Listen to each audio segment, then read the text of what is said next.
Hello, welcome to our new chapter, chapter 6 and 10.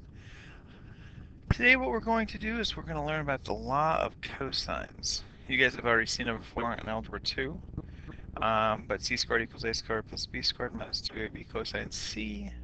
Now, one thing you have to keep in mind is big A is across from little a, where the little letters, lowercase, are the sides. The uppercase represent the angles, or the vertices, we could say also.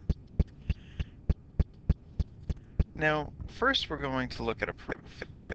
Now, this proof, everybody should be able to understand this one pretty well. We're going to first draw a line. I wish this was dotted, so let's dot this. Let's make it red just for fun. If I dot that and bring it down, let's ignore this triangle on the right and just work on this triangle on the left for a second. Because what I want to do is I want to find these distances. Let's call this x and this y. So if this is angle C, right here is angle C, I could say that the sine of angle C is going to be my opposite, which is y, over the hypotenuse, which is a. I could also say the cosine of angle C is my adjacent over my hypotenuse. Now when I multiply a on both sides, a sine C is equal to y, a cosine C is equal to x. So what I'm going to do is I'm going to erase these, and I'm going to write a cosine C, and here is a sine C. Alright, now this distance on the bottom, it says, is b. So this point here is going to be b0, because I don't go up or down from my horizontal axis, my x-axis, and I move b to the right. So hopefully now you can see that there's another right triangle on the right-hand side of triangle ABC, and we know one side of the triangle is a sine C, the hypotenuse is C. Now we need to find an equation for this other leg. And if this distance is b, b minus a cosine C would be that distance. So to set up an equation for C, I could just use Pythagorean theorem and say a sine C squared plus b minus a cosine C squared is going to equal my hypotenuse, which is C squared.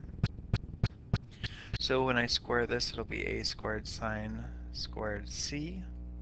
This would be a little bit more difficult because I actually have to FOIL this. Forgot my little a there. So this is going to be a squared sine squared C. This is going to be b times b, which is b squared. The inside is going to be negative ab cosine C. The outside is going to be negative ab cosine C. So that's 2ab cosine C. And then these last ones is a times a, which is a squared, cosine times, hopefully I have a cosine written there, cosine squared C. I should have written cosine. I just wrote sine for some crazy reason. Alright, so now we have this left side. What we can do is write this one and this one right next to each other. So I have a squared sine squared C plus a squared cosine squared C plus b squared minus 2ab cosine C is equal to C squared. Now out of these two terms, I can factor in a squared, leaving sine squared C plus cosine squared C.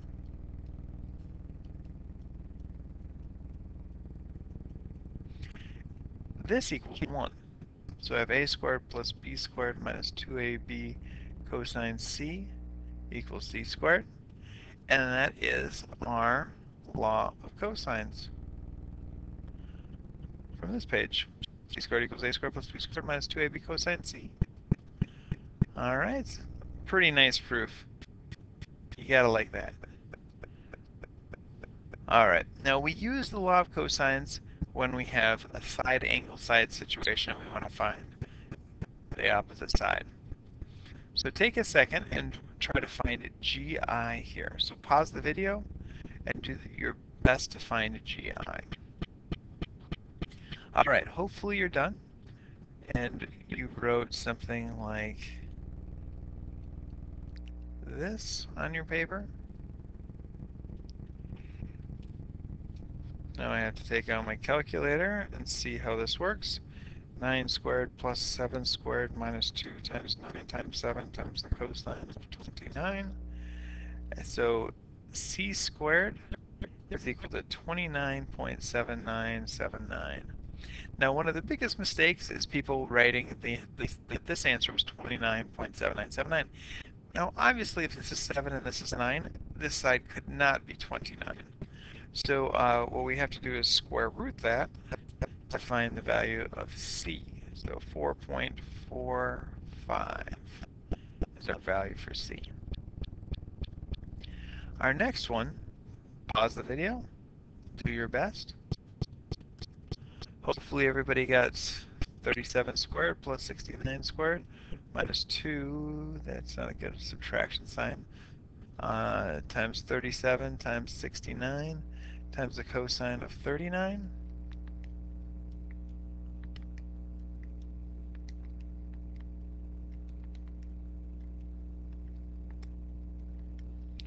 We square root that.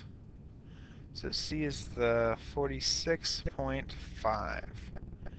46.5 is our answer there.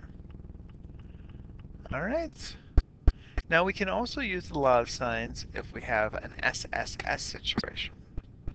So let's say we have this situation and I want to find angle K. So let's write the equation.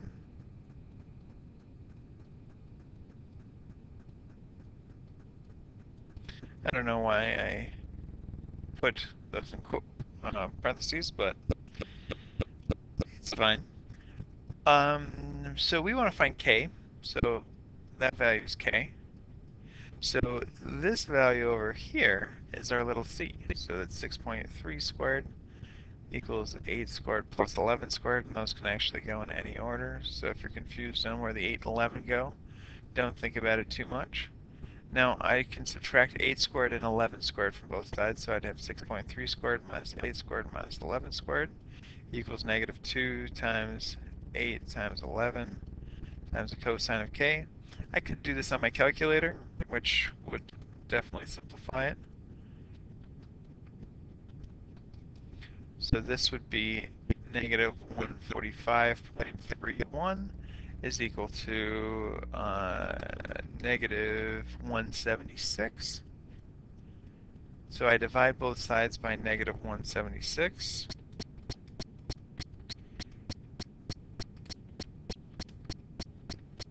To get 0.825625 is equal to the cosine of k. So if I take the inverse cosine of that answer, k is going to equal 34.35. Now, once we got here, maybe people were thinking we have to take the arc cosine, which is reasonable, but all angles in a triangle are between 0 and 180, so there's no reason to take the arc cosine. Inverse cosine would be all we need in this situation. All right, now you guys try this to find angle J. Pause the video and see how far you get. All right, so hopefully people saw 11 squared equals 8 squared minus 6.3 squared plus 6.3 squared minus 2 times 8 times 6.3 times the cosine of J. So we take 11 squared minus 8 squared minus 6.3 squared. So this would be 17.31 is equal to 2 times 8 times 6.3, negative 100.8. So we divide by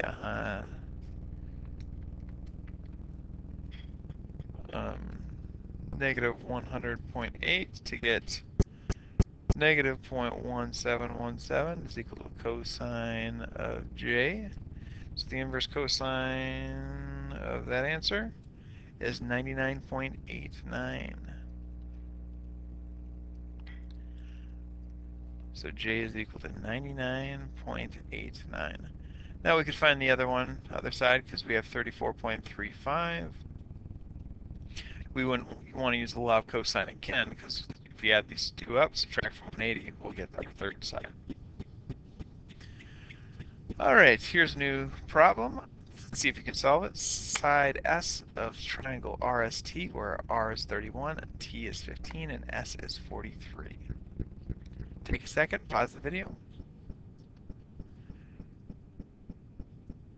Now, what I would do is I would start with a generic triangle. It doesn't even matter if anything is accurate, and I would just call one RST. Little r is across from big R, which is 31. Little t is across from little t, which is 15, and S is 43. So if I'm looking for little s, that's over here, so we know we use the law of cosines. So this is going to be or we can call it s squared. 15 squared plus 31 squared minus 2 times 15 times 31 times the cosine of 43. So plug it in the calculator.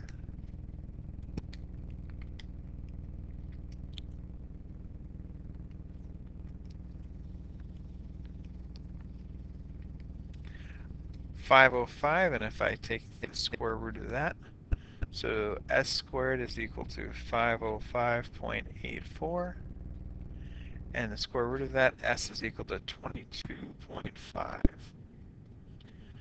All right.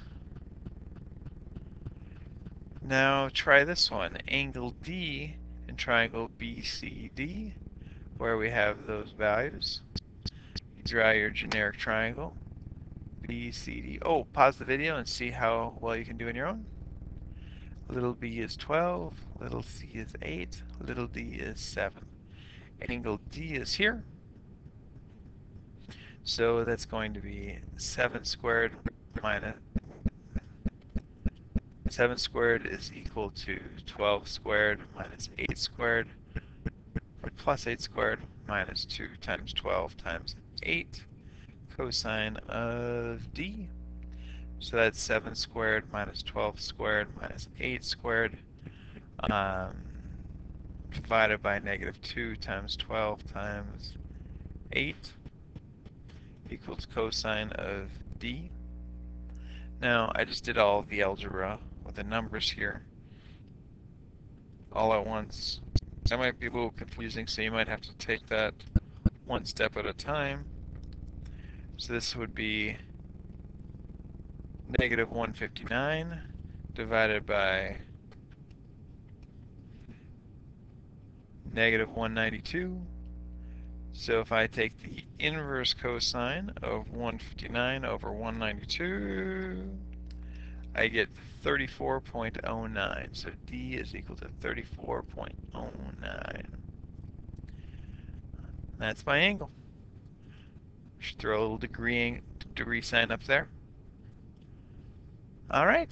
Hopefully that was enough for you to do your homework. Here it is. Good luck.